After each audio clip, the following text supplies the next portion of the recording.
New ইয়র্কের জ্যাকসনের থেকে আপনাদের সঙ্গে আছি আমি খালেদ মহিউদ্দিন। বলা হয় রাজনীতিতে শেষ কথা বলে কিছু নেই, আসলে কথা আমরা আশা করি, আমরা দেখতে চাই রাজনীতিতে কে কার বন্ধু হচ্ছে, কে কার শত্রুতে পরিণত হচ্ছে। মাঠের রাজনীতি মোটামুটি এখন নির্বাচনমুখী, বিভিন্ন ধরনের জোট গঠিত হচ্ছে, বিভিন্ন ধরনের মোর্চাও হচ্ছে। তবে এই রাজনীতির এই মোর্চা বা নির্বাচনী আবহাওয়ায় প্রবেশ করার ক্ষেত্রেও নির্বাচন নিয়ে অনেকের মধ্যেই রয়েছে সংশয়। এইসব নিয়ে কথা বলার জন্য আজ আমাদের সঙ্গে রয়েছেন জামায়াতে ইসলামের আমির ডক্টর শফিকুর রহমান আমাদের সঙ্গে আজকে আছেন।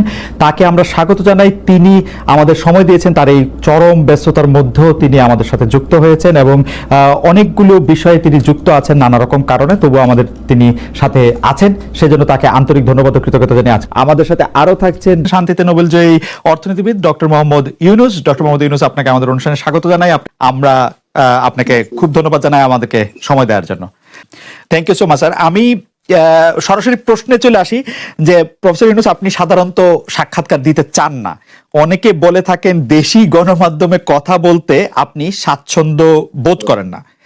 এর কারণ হিসেবে কেউ কেউ বলেন আপনি প্রশ্নের মুখোমুখি হতে হয়তো পছন্দ করেন না, আবার কেউ কেউ বলেন কিছু না বলেও আপনি যে দুর্যোগের মধ্যে আছেন, বললে না জানি কি হতো। আপনার মন্তব্য একটু শুনতে চাই। বিপদের সম্মুখীন হবো, আমি শুধু বিপদ থেকে দূরে থাকার জন্য এটা করছি, কারণ আমি চারদিকে বিপদের মধ্যে আছি। কাজে কথা না বলা এটা একটা নিজেকে রক্ষা করার একটা সুবিধা আর কি। যত কম বলা যায় ততই হয়তো ঝামেলা থেকে বাঁচবো। সম্পূরক প্রশ্ন করতেই হয়, নিজেকে কতটা রক্ষা করতে পারলেন প্রফেসর ইউনুস? পারলাম না তো, এত তো খালি বাড়ছে। এখন তো বড় কঠিন অবস্থার মধ্যে পড়ে গেছি। কিছুদিন আগে হয়তো খবর পেয়েছে এই মাসের মধ্যেই যে 12 তারিখে যে ঘটনা ঘটলো, যে আমাদের অফিসের মধ্যে ঢুকে গেল লোকজন, ঢুকে বললো যে এটা আমরা এখন দখল করলাম, এখান থেকে আমরা চালাবো। এটা কি ধরনের আবদারিকতা! আমরা পুলিশের কাছে গেলাম, বললো যে আমরা এই ব্যাপারে কিছু করতে পারবো না। কাজেই তারাও কিছু করলো না। তো আমরা যাবোটা কোথায়? পুলিশও কিছু করবে না, ওরাও জবর দখল করার জন্য ছুটে আসবে, আমাদের আইন কানুন কিছুই মানবে না। আর আমাদের একটা প্যানিক সৃষ্টি করলো আমাদের পুরো অফিসের মধ্যে। যত লোকজন আছে, বিশেষ করে মহিলা সহকর্মী যারা আছে, তারা খুবই ভীত সন্ত্রস্ত হয়ে গেল যে কি কারবার, কি হলো এটা। কাজে সমস্যার পরিমাণ বাড়ছে, কমছে না। সমস্যা পরিমাণ বাড়ছে, কমছে না। আমি একটু পিছনে আদালতে আপনার বিরুদ্ধে রায় ঘোষণার পরে আপনি একটা প্রতিক্রিয়া দিয়েছিলেন। সেই প্রতিক্রিয়া আপনি বলেছিলেন যে বাংলাদেশের একটি কথায় আপনি এরকম বলেছেন যে বাংলাদেশের প্রতিটি নাগরিককে অন্যায়ের বিরুদ্ধে এবং গণতন্ত্র এবং মানবাধিকারের পক্ষে এক কণ্ঠে কথা বলার আহ্বান জানায়। অনেকে এইটাকে দেখছেন হচ্ছে এরকম করে যে আপনি গণতন্ত্রের পক্ষে লড়াইয়ে সামিল হতে বলছেন। প্রশ্ন কেউ কেউ করছেন, প্রশ্ন উঠছে, আপনি কি এইসব মামলা মোকদ্দমা থেকে মুক্তি পেতে এই সরকারেরই পরিবর্তন চাইছেন? খালেদ, তুমি কি গণতন্ত্রের বিরুদ্ধে নাকি? হঠাৎ এটা নিয়ে তো গণতন্ত্রের কথা বললাম আমার জন্য তুমি তো বলে তুমি বলবো যে আমিও তো আছি, কাজে আমাকে পৃথকভাবে বলতে হচ্ছে কেন? আমরা সেটাই বলতেছি। কাজে আমরা কেউ গণতন্ত্রের বিপক্ষে না, সবাইকে স্মরণ করিয়ে দেওয়া যে আমরা সবাই গণতন্ত্রের পক্ষে, মানবাধিকারের পক্ষে, আমরা ন্যায় নীতির পক্ষে, রুল অফ লর পক্ষে। এইগুলো না থাকলে জাতি হিসেবে আমরা টিকে থাকবো না তো। কাজে যখনই মনে হচ্ছে যেগুলো এখন ফরেন ওয়ার্ডস হয়ে গেছে, তাতে মনে হবে যে আমাদের সমাজ হিসেবে আমাদের দায়িত্ববোধ অনেক বেড়ে গেল। এগুলোকে প্রতিষ্ঠিত করা, সোচ্চার করা, মুখ ফুটে বলা, এটা সবাইকে বলতে হবে, মুখ ফুটে বলতে হবে। আমার বিরুদ্ধে অভিযোগ হলে আমি বলছি না বলে, আপনি বলছেন না কেন? একবার বলে এখন তোমার প্রশ্নের সম্মুখীন হয়ে গেলাম। অনেকে বলছেন না, আপনি তো শতবার শতমুখে গণতন্ত্রের কথাই বলবেন, আমাদের সবারই বলা উচিত। কিন্তু প্রশ্নটা এমন ভাবে তোলা হচ্ছে যে আপনি আসলে আপনার রায় ঘোষণার পর আপনি বলছেন গণতন্ত্রের কথা, মানবাধিকারের কথা। অনেকে বলছেন যে এই কথা কি আসলে যেহেতু ব্যাপারটা আপনার উপরে আসলো তখনই আপনি আসলে বললেন কিনা, নাকি আপনি আসলে বলতে চানও না, আপনি আগে যেরকম বলছেন? হতে পারে, মুখ যখন বন্ধ থাকে কোনো কথাই বলা হয় না। এখন যখন মুখ খোলার সুযোগ হয়েছে, সামনে ক্যামেরা নিয়ে দাঁড়িয়ে আছে, মাইক্রোফোন দিয়ে দাঁড়িয়ে আছে, কথা বলছি, কাজে মনের কথাটা বললাম আর কি। যেটা মনে ছিল, বলা হচ্ছিল না, সেটা বললাম। এটা আমার ধারণা এটা সবারই মনের কথা, সেটাকে প্রকাশ করা। তারাও চায় যে তারা বলুক, আমি বললে তাদেরও মনে সাহস আসে যে উনি বলছেন যখন আমরা বলতে পারবো। প্রফেসর ইউনূস, আপনি যখন বলছেনই তখন আমি এই কথাটা কি একটু ইলাবোরেশন আপনার কাছ থেকে আশা করতে পারি, যে আপনি যখন বলছেন যে গণতন্ত্র মানবাধিকারের পক্ষে এক কণ্ঠে কথা বলার আহ্বান আপনি জানাচ্ছেন, আপনার কাছে কি মনে হচ্ছে যে গণতন্ত্র মানবাধিকারের পক্ষে এখন বহু পক্ষ বহু কণ্ঠ, এটা আসলে এক কণ্ঠে কেউ বলতে পারছে না বা সাহস পাচ্ছে না বা বলছে না, এরকম আপনার মনে হচ্ছে কিনা? আমার মনে হচ্ছে তাই, কারণ বলতে পারছে না তো, মুখ খুলে সব গণতন্ত্রের কথা বলতে পারছে না, কাজে সেটা বলা, এক বাক্যে বলা, পরিষ্কার কণ্ঠে বলা, এটা আমাদের সবার দায়িত্ব, তো জাতীয় দায়িত্বটা, যে না হলে গণতন্ত্র বলে কিছু থাকবে না আমাদের জন্য, আদৌ গণতন্ত্র বলে কিছু থাকবে না। অনেকেই বলে থাকেন যে বাংলাদেশে রাজনীতি করতে হলে ভারতের সাথে একটা বড় সম্পর্ক রেখে রাজনীতি করতে হবে। আপনার কাছে কি মনে হয় এই সময় ভারতের সাথে বড় সম্পর্ক কারা রাখতেছেন, এবং জামায়াতে ইসলামীর সাথে ভারতের সম্পর্ক আসলে কেমন? প্রথম কথা হলো যে রাজনীতি কার জন্য? রাজনীতি আমার মাটি এবং মানুষের জন্য।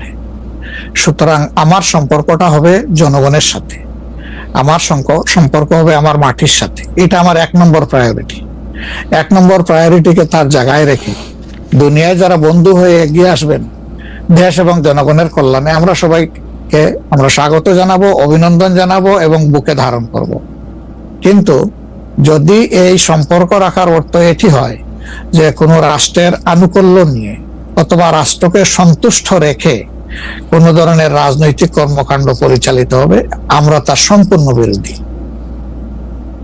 ওকে, এই ক্ষেত্রে কেউ কেউ বলতেছেন যে বিএনপির সাথে ভারতের একটি সম্পর্ক দেখা যাচ্ছে, আবার কেউ কেউ উল্টোটা বলতেছেন ডক্টর মোহাম্মদ ইউনূস ভারতের সাথে সম্পাদিত শেখ হাসিনা সরকারের কোনো চুক্তি আলোর সম্মুখে আনছেন না এবং তার কোনোটি বাতিল করছেন না, কারণ ডক্টর মোহাম্মদ ইউনূস সরকারেরও ভারতের সাথে একটি নিবিড় এবং প্রবল সম্পর্ক রয়েছে।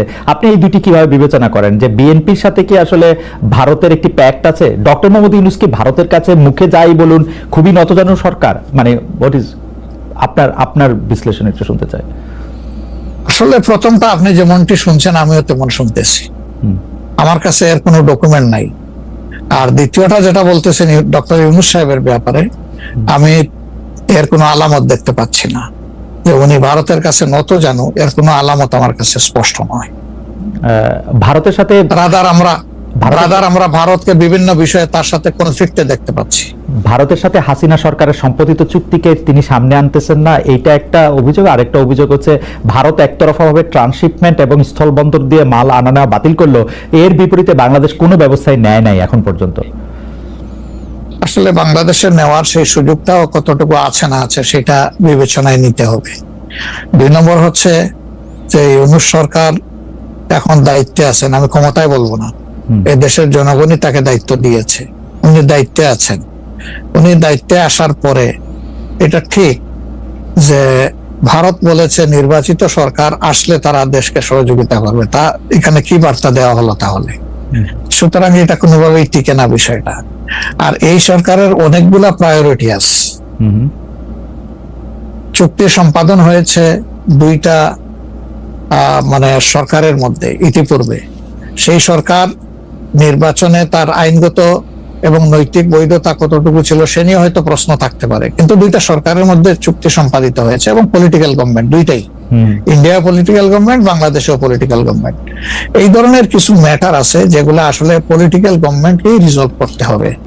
যেমন কিছুদিন আগে আপনারা মানবিক করিডোর নামে একটা বিষয়ের কথা শুনেছেন, আমরা কিন্তু A to Z বলেছি নো, এটাই সরকারের ফাংশন হওয়া উচিত। এরপরে পোর্ট হ্যান্ডলিং এর ব্যাপারেও কথা এসেছে, সেখানে আমরা বলেছি যে এইটাও এত বড় বিষয়ে সরকারের হাত দেওয়া উচিত হবে না, এই ব্যাপারে আমাদের অবস্থান স্পষ্ট। সুতরাং তারা আরো যে প্রায়োরিটি গুলো আছে, বিশেষ করে কিছু বেসিক রিফরমেশন না করলে আগামীতে একটা গুড গভর্নেন্স এর জন্য একটা গুড সরকার গঠন করা সম্ভব হবে না, একটা ভালো ইলেকশন হবে না, এই বিষয়গুলোকেই এখন মূলত প্রাধান্য দেওয়া হচ্ছে। দুটি বিষয়, রাষ্ট্রের দুটি স্তম্ভ সম্পর্কে আপনাকে প্রশ্ন করব। আপনি এখন এই মুহূর্তে বা গত 10 মাস 11 মাসের ডক্টর ইউনূস সরকারের শাসনে আপনার কাছে বিচার বিভাগকে যথেষ্ট স্বাধীন এবং সকর্মক মনে হয় কিনা? আরেকটি বিষয় ফ্রিডম অফ প্রেস। আমি যথেষ্ট স্বাধীন মনে করি না। যতদিন পর্যন্ত বিচার বিভাগ সম্পূর্ণভাবে আলাদা না হবে নির্বাহী বিভাগ থেকে, ততদিন পর্যন্ত এটাকে স্বাধীন বলা যাবে না। যেমন বিচার বিভাগের একটা ডিমান্ড আমাদের আছে যে এটাকে স্বাধীন করার জন্য স্বাধীন সচিবালয় গঠন করতে হবে, সেটা এই সরকারের একটা অঙ্গীকারের মতোই ছিল, কিন্তু এখন পর্যন্ত সেটা হয়নি। আমরা এটা দেখতে চাই যে অবিলম্বে সেটা হোক। যদি স্বাধীন সচিবালয় কায়েম নাই হয় তাহলে বিচার বিভাগ স্বাধীন হবে কিভাবে? নির্বাহীর অধীনে থাকে তো বিচার বিভাগ স্বাধীন হতে পারে না। এমনিতে আমরা সারা দেশে যে বিচার আদালতগুলি দেখি বা আমাদের যে আপিল আদালত অর্থাৎ হাইকোর্ট বিভাগ এবং আপিল ডিভিশন যে রায়গুলি এই পর্যন্ত দিয়েছে বা দিচ্ছে, আপনার সাথে তো সারা বাংলাদেশের সবাই কানেক্টেড।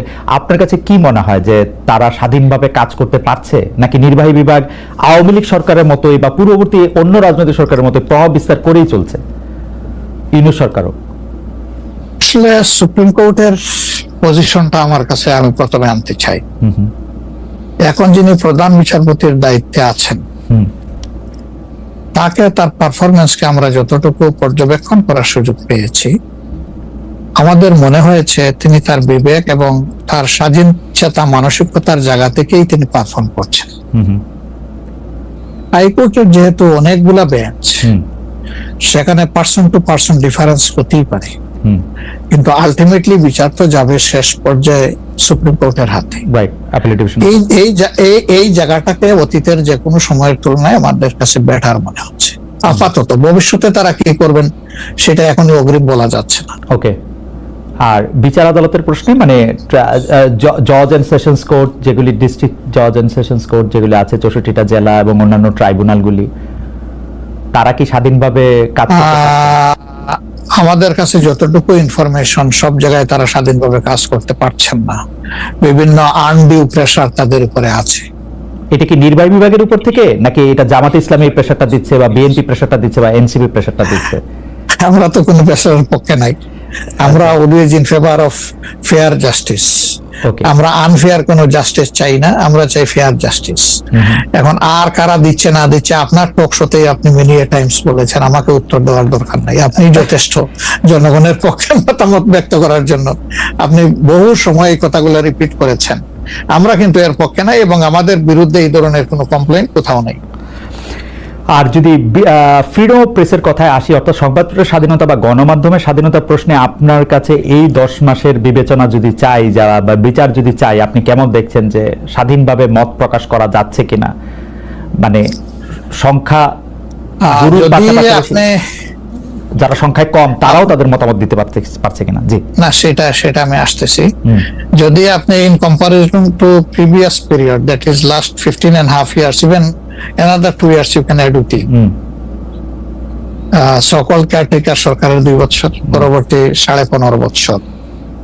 অনেক সময় প্রেস আমাদেরকে বলতো, আমরা যখন জিজ্ঞেস করতাম যে এই ধরনের একটা জলজ্জন্ত মিথ্যাচার কেমনে করলেন, ওই যে কিছু করার নাই, স্ক্রিপ্ট লেখা ছিল, আমাদেরকে এটা জাস্ট ব্রডকাস্ট করতে হয়েছে।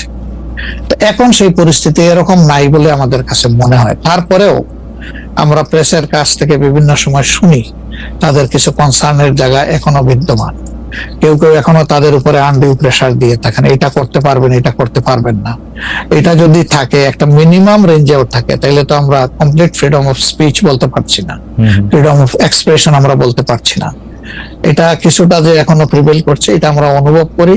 তবে আমরা ফিল করি যে প্রেসকে তাদের মতোই রোল প্লে করতে দেওয়া উচিত। আর প্রেসের কাছেও আমাদের প্রত্যাশা, তারা যেন সাদাকে সাদাই বলেন, সাদাকে অন্তত ধূসর বানাবেন না, এবং কালোকেও তারা মানে সার্ফ এক্সেল দিয়ে সাদা বানাবেন না। 5 আগস্টের পর এই প্রশ্ন অবশ্য অনেকবার আপনার সামনে এসছে। তারপর আমি আপনাকে বলি, যেহেতু আপনার সাথে আমার দেখা হচ্ছে নতুন একটা ঘটনার পরে, এই প্রসঙ্গে নতুন একটা ঘটনার পরে, আপনি কিন্তু যে কোনো জায়গাতে এক ধরনের সমন্বয়ের প্রত্যাশী একজন মানুষ, ক্ষমা করার পক্ষে একজন মানুষ। আপনি সর্বশেষ যে আওয়ামী লীগের রাজনীতি নিষিদ্ধ করা হলো এবং দলকে আসলে তার সকল কার্যক্রম নিষিদ্ধ করা হলো, এইটা নিয়ে আমরা দেখেছি যে আপনার দলকে যারা সমর্থন করেন তারাও সেই নিষিদ্ধের দাবি করেছেন।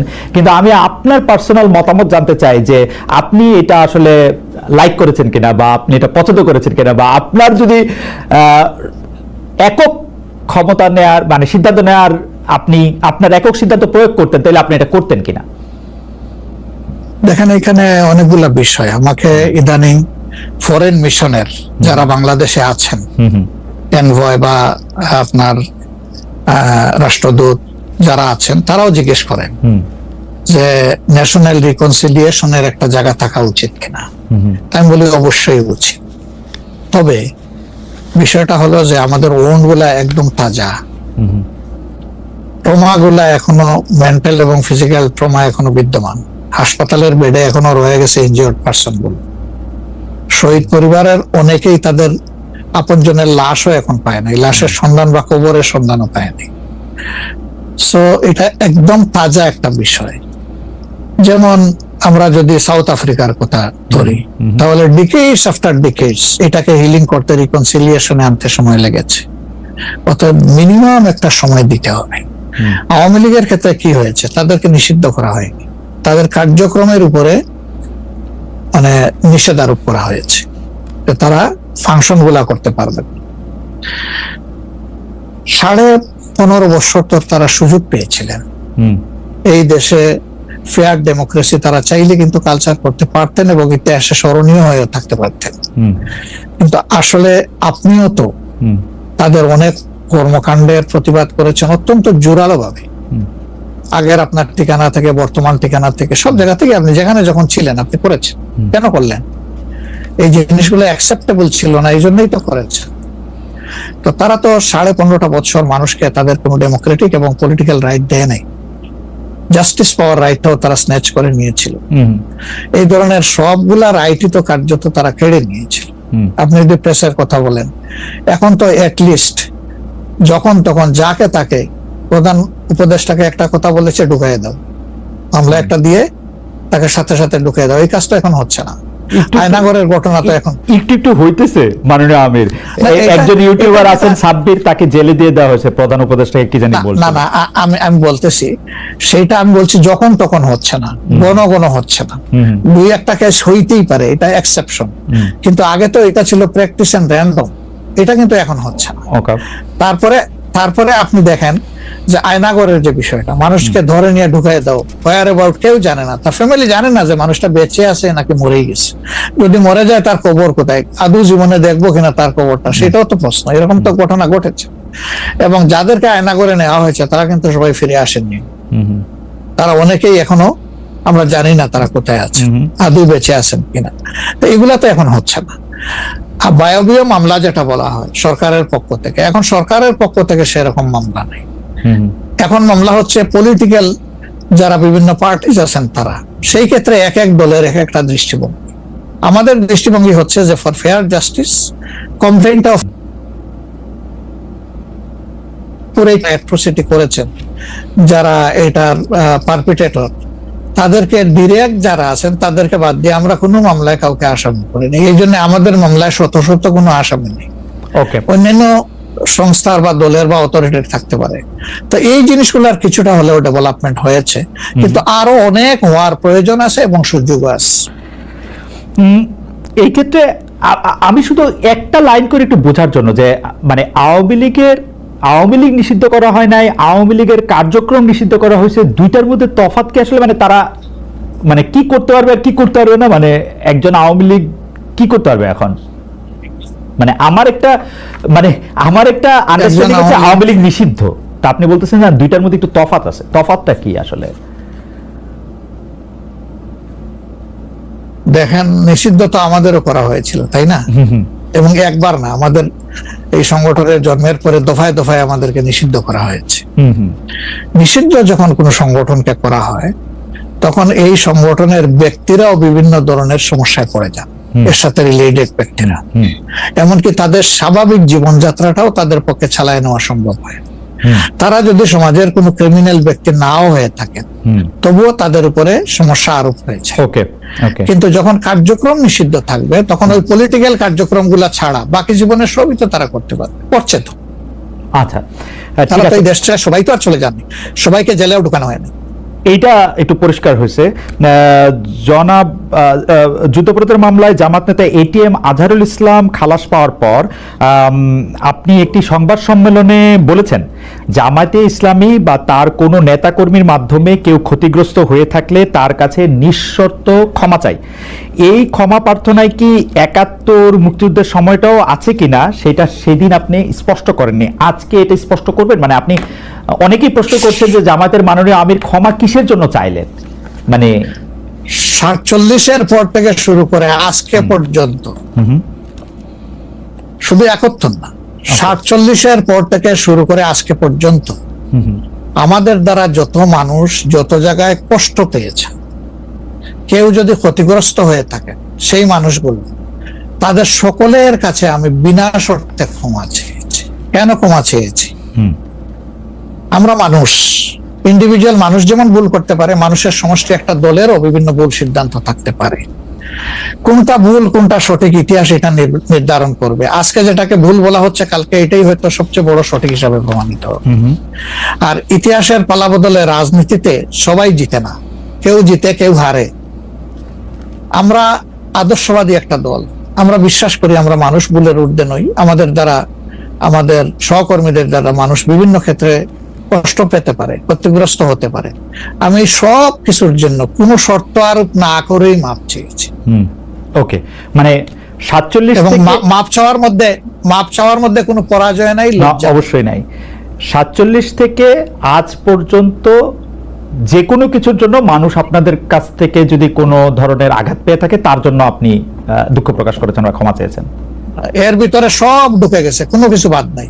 ওকে, এভরিথিং ইনক্লুডেড। আচ্ছা, এবং এটা আনকন্ডিশনাল, মানে অ্যাপোলজি দিয়ে আনকন্ডিশনাল পার্ডন সিক করেছে।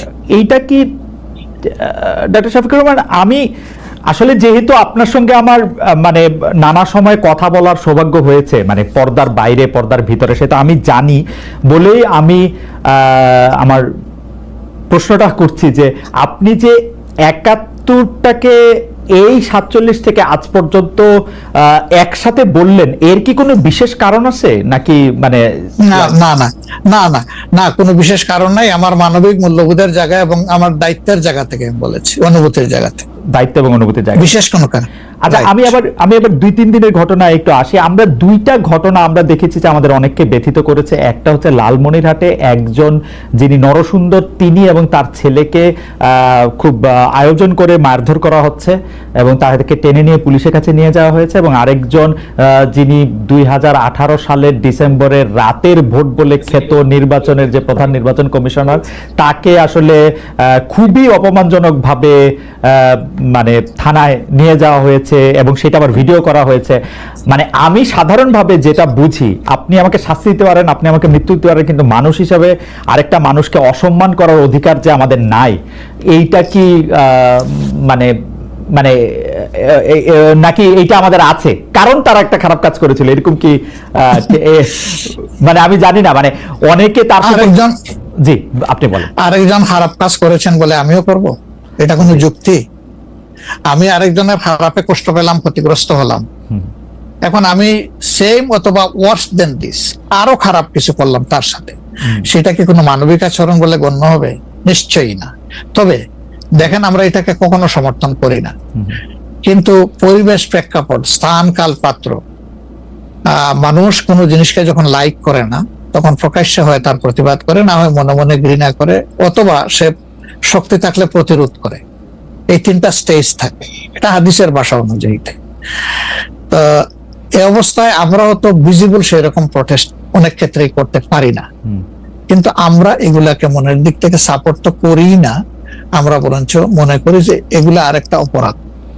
ডেফিনেটলি সিইসি যিনি ছিলেন, তিনি তো একজন মানুষ, তিনি এই রাষ্ট্রের একজন সিভিল সার্ভেন্টও ছিলেন এবং উঁচু পর্যায়ে তিনি দায়িত্ব পালন করে তিনি রিটায়ার করেছেন। তিনি নিশ্চয়ই কাজ ভালো করেন নাই, অনেকগুলা খারাপ কাজ করেছেন। সেই সময়টা জনপ্রত্যাশার এগেইনস্টে গিয়ে করেছেন, সত্য তথ্যের উপর না থেকে অসত্য তথ্য তিনি তার সংস্থা থেকে বলেছেন, সেগুলো সব খারাপ। তো তার জন্য তো আদালত আছে, কিন্তু আদালতে যাবেন, আমি তাদেরকে আদালতে নিয়ে যাই, আইনের আওতায় নিয়ে যাই, কিন্তু আইন আমার হাতে আমি তুলে নেবো কেন? এটা তো কোনো অবস্থায় আমরা সমর্থন করবো না। এই জন্য আপনার স্মরণ থাকার কথা, 5 তারিখ রাত্রেই আমরা ঘোষণা করেছি যে ব্যক্তিগতভাবে আমরা কারো উপর থেকে কোনো প্রতিশোধ নেব না এবং আমরা নেইনি। আমাদের 2-1টা ব্যতিক্রম ঘটনা ঘটেছে, আমরা তাদেরকে